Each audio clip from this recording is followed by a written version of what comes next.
Έχω βρει ένα γραφιάκι από Νόρα, από εταιρεία Νόρα, το οποίο δεν έχω ξανακάτσει σε ωραιότερη καρέκλα.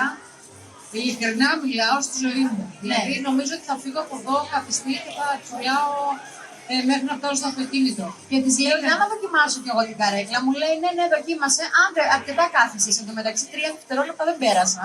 Εγώ το λέω γιατί ναι. Είναι πραγματικά τι ακαυγά αυτή η καρέκλα. πάρα πολύ ξεκούραστη καρέκλα. Νιώθεις ότι αγκαλιάζει όλο το σώμα. Ακριβώς. Και πες και για το τραπέζι. Στηρίζει τη μέση και έχω και ένα γραφείο μπροστά μου από την ίδια εταιρεία, από την εταιρεία Νόρα, το οποίο μπορείς να το ανεβοκατεβάζεις μέχρι να φτάσεις στο σημείο που θα σε βολέψει και θα νιώθεις βολικά. Κοίτα, εκεί είναι κατάσταση. Θα σε βολέψει και θα νιώθεις βολικά. Φτάνει μέχρι τη μύτη μου αυτό το γραφείο. Είναι απίστευτο.